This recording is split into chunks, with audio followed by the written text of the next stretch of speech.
आज का चैप्टर है मुगल साम्राज्य। मुगल वंश के संस्थापक बाबर था। बाबर एवं उत्तरवर्ती मुगल शासक तुर्क एवं सुन्नी मुसलमान थे। बाबर ने मुगल वंश की स्थापना के साथ ही पदशाही की स्थापना की थी, जिसके तहत शासक को बादशाह कहा जाता था। बात करते हैं बाबर की। 1526 से 1530 ईस्वी। बाबर का जन्म फरवरी 1483 ईस्वी में हुआ था। इसके पिता उमर शेख मिर्ज़ा पिता उमर शेख मिर्ज़ा फरगाना नामक छोटे राज्य के शासक थे। बाबर फरगाना की गद्दी पर 8 जून 1494 में बैठा था। बाबर ने 1507 ईस्वी में बादशाह की उपाधि धारण की, जिसे अब तक किसी तैमूर शासक ने धारण नहीं की थी। बाबर के 4 पुत्र थे, हुमायूं, कामरान, अस्करी तथा हिंदाल। बाबर ने भारत पर 5 बार आक्रमण किया। बाबर का भारत के विरुद्ध किया गया प्रथम अभियान 1519 ईस्वी में यूसुफ जाई जाति के विरुद्ध था। इस अभियान में बाबर ने बाजौर और भेरा को अपने अधिकार में कर लिया था। पानीपत के प्रथम युद्ध में बाबर ने पहली बार तुगलमा युद्ध नीति एवं तोपखाने का प्रयोग किया था।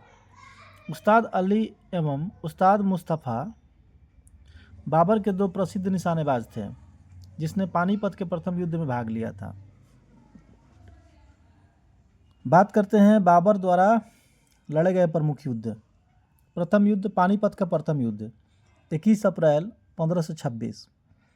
पक्ष था इब्राहिम लोदी तथा बाबर। विजयी रहा बाबर।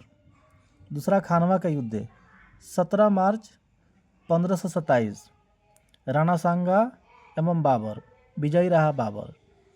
तीसरा चंदेरी का युद्ध 29 जनवरी 1528। मेदिनी राय एवं बाबर। विजयी रहा बाबर।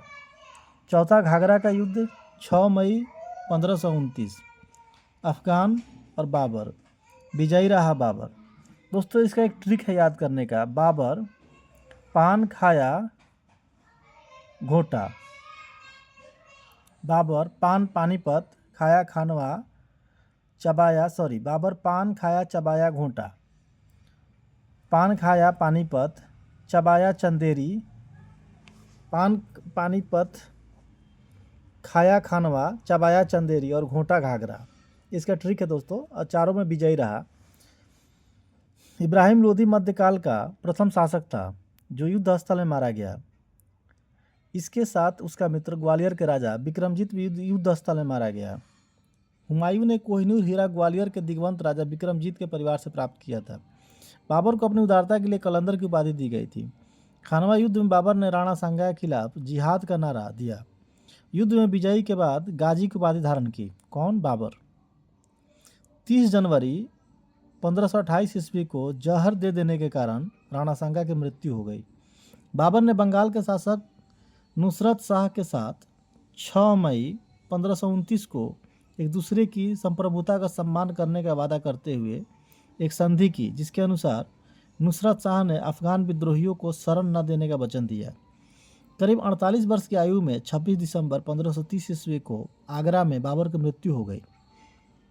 प्रारंभ में बाबर के शव को आगरा के आरामबाग में दफनाया गया। बाद में काबुल में इसके द्वारा चुने गए स्थान पर दफनाया गया। बाबर की मातृभाषा तुर्की थी, लेकिन वह अरबी और फारसी का भी अच्छा ज्ञाता था। बाबर ने अपनी आत्मकथा बाबरनामा तुर्की में रचना की है, जिसका अनुवाद बाद में फारसी भाषा में अब्दुल रहीम खाना ने किया। अपनी आत्मकथा में बाबर ने औपचारिक बागों की योजनाओं और उसके बनाने में अपनी रुचि का वर्णन किया। अक्सर ये बाग दीवार से घिरे होते थे तथा कृत्रिम नहरों द्वारा 4 भागों में विभाजित आयताकार अहाते में स्थित थे। 4 समान हिस्सों में बटे होने के कारण ये 4 बाग कहलाते थे। नोटेड, 4 बाग बनाने की परंपरा की शुरुआत अकबर के समय में हुई है। बाबर को मुबैयान नामक पद शैली का भी जन्मदाता माना जाता है। बाबर प्रसिद्ध नक्शबंदी सूफी ख्वाजा उबैदुल्ला अहरार का अनुयायी था। बाबर का उत्तराधिकारी हुमायूं हुआ। बात करते हैं हुमायूं की। 1530 से 1556। नसरुद्दीन हुमायूं 29 दिसंबर 1530 ईस्वी को आगरा में 23 वर्ष की अवस्था में सिंहासन पर बैठा। गद्दी पर बैठने से पहले हुमायूं बदख्शां का सूबेदार था। अपने पिता के निर्देश के अनुसार हुमायूं ने अपने राज्य का बंटवारा अपने भाइयों में कर दिया।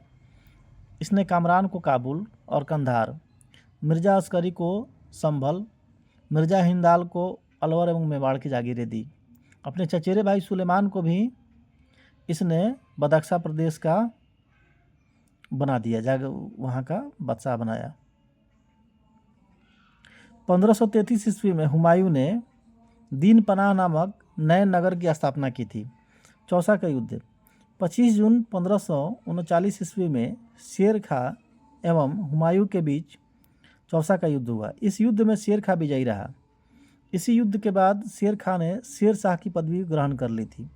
बीलग्राम या कन्नौज युद्ध 17 मई 1540 ईस्वी में शेर खां एवं हुमायूं के बीच हुआ। इस युद्ध में भी हुमायूं पराजित हुआ।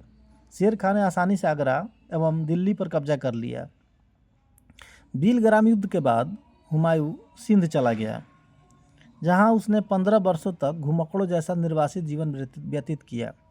निर्वासन के समय हुमायूं ने हिंदाल के आध्यात्मिक गुरु फारसवासी शिया मीर बाबा दोस्त उर्फ मीर अली अकबर जामी की पुत्री हमीदा बानो बेगम से 29 अगस्त 1541 को निकाह कर लिया। बाद में हमीदा से ही अकबर जैसे महान शासक का जन्म हुआ। 1555 ईस्वी में हुमायूं ने पंजाब के सूरी शासक सिकंदर को पराजित कर पुनः दिल्ली की गद्दी पर बैठा। हुमायूं द्वारा लड़े गए प्रमुख युद्धों का क्रम: देवरा 1531, चौसा 1539, बीलग्राम 1540, सरहिंद का युद्ध 1555। इसका एक क्रम बनाया गया याद करने का। क्रम थोड़ा सा भद्दा है, मगर सुन लीजिए। देवरा चूसे कानबाली सर।